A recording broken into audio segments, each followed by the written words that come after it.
What's up everyone, it's Austin Rutherford. You wanna know how you can lose $75,000 on flipping houses? It's because you didn't budget correctly when you were running your numbers for the renovation budget. In this video, I'm gonna give you prime examples of a lot of things that people overlook, so hopefully you don't make those same mistakes as well. So make sure you smash that like button for the YouTube algorithm. It'd be greatly appreciated. And just to reiterate what I mean as far as like budgeting correctly. So when we buy houses, we go through and we put a line item to each thing that we're gonna spend money on. So does it need a roof? Does it need windows? Does it need painted? Landscape, kitchens, bathrooms, electric, plumbing, HVAC, drywall. Like there's a line item for everything.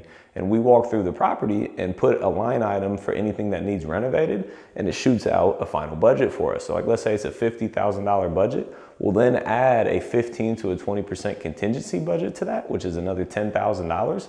So our budget is not 50, it's 60. So in case we did miss anything, we have a $10,000 contingency budget that we can spend on those things that we may have forgot or may have came up during the renovation. But the problem becomes when you miss too many things and that $10,000 isn't enough to cover all of the misses that you had. So let's walk through this property. I'm gonna show you a few things that you have to look out for so you don't blow your budget, because I messed up on it in my past life. So one of the biggest things that I see people miss up on is electric. Electric is very expensive. So this house right here, if you look at this, it's a 2-prong outlet instead of a 3-prong outlet. There should be another prong at the bottom.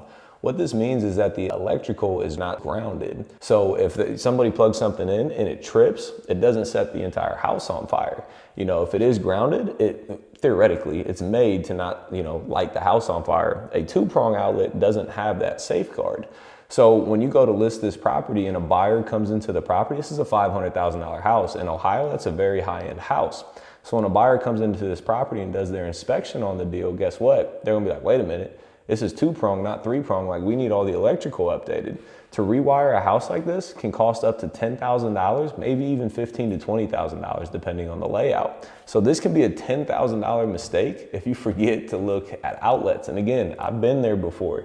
Make sure you're checking out the electric, because that is like one of the biggest things that have issues. When we sell houses, we fix electrical problems, plumbing problems, and HVAC problems, because when buyers buy houses, they need those things to work. Very few buyers are going to buy a house when there's electrical safety issues.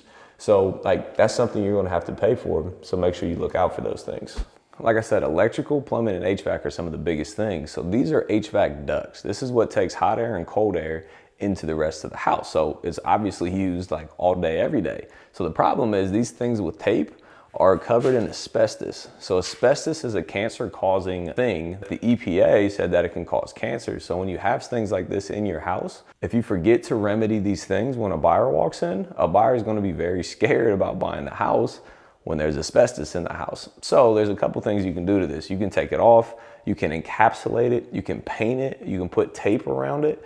So as long as you encapsulate asbestos, it's usually not an issue. So this isn't a huge ticket item, but if you forget to do this, a buyer might not buy the property because they're scared of the asbestos. And the second part of the HVAC system is this thing. This is a furnace. When I first saw something this big, I was like, what in the world is that? Most furnaces are this big. So this is 4 times the size of that.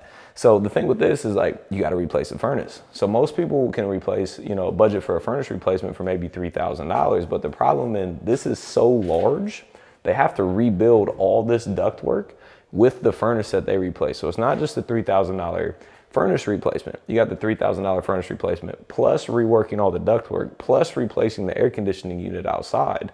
So if you come in here and budget $3,000 and it ends up being $10,000 or $12,000, you just blew your budget by about $10,000. So you got to make sure that you're budgeting for things the right way and not just assuming what they cost and taking everything into consideration. So replacing the furnace, we can get that done for about $3,000.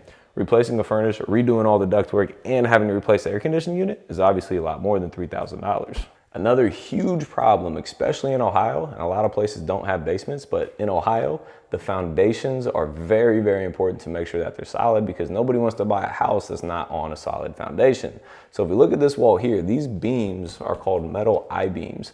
So what they do is this wall is like this. What happens is the wall starts bowing out because of the pressure from the dirt on the outside, which means that the drainage is not done properly. So as the wall bows out, the only way to stop that is to put these beams in place. So there's a whole bunch of beams in this basement, and these cost about $500 a beam.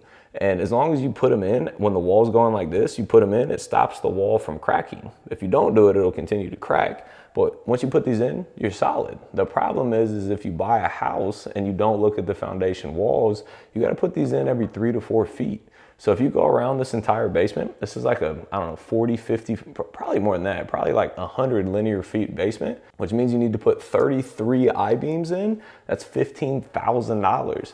Literally like that, it just disappears. And the messed up thing is like when a buyer comes in, they're not gonna be like, oh, those are beautiful I-beams. It's 15 grand on something that really doesn't matter to the buyer unless you don't have them. Like, budget for it correctly so you can put the money in the kitchens and the bathrooms where people actually get excited to buy a house then. Another thing is looking for obvious signs of a problem. So these things are called red tags. So if you get red tagged, it means that the gas line is currently leaking. So if the gas line is leaking, nobody's gonna buy the house with the leaking gas line because the house can literally explode. It's happened before, like completely blow up because of a leaking gas line. So if you have red tags, you got a budget to replace the gas lines. So like I mentioned on the foundation, part of the foundation is crawl spaces. So this crawl space right here, it's very tight and narrow and hard to get into and hard to inspect.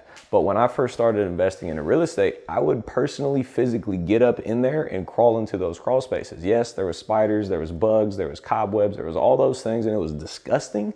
But I wanted to make sure I crawled into the crawl space to make sure there's not termites damages, there's not foundation damages, there's not gonna be a surprise in my budget, because I can promise you when a homeowner, after you're done flipping this house, comes to buy this property, their inspector is crawling in there. That's what they get paid to do. They have to crawl in there to confirm the foundation. So if they're gonna do it, why don't we do it? Because if we don't do it and they find an issue, now it becomes our burden to pay to fix that problem.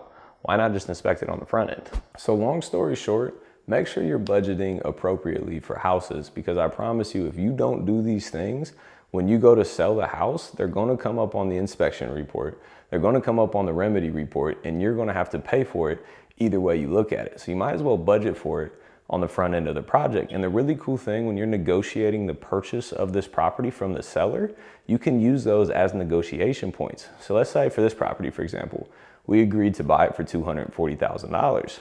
So why don't we put it in contract for $240,000, get the property inspected, and then when we see all those issues, and it's gonna cost us another $15,000 to do the work, we take that inspection report, we give it to the seller, and we say, hey, Mr. Seller, you know, we were gonna get this property inspected, and as you can see here, it's gonna cost us another $15,000 to do this work, so we're gonna have to reduce our purchase price from $240,000 to $225,000. And if the seller has a written report of issues, they're probably more likely to accept a lower purchase price for you to be able to cover those expenses.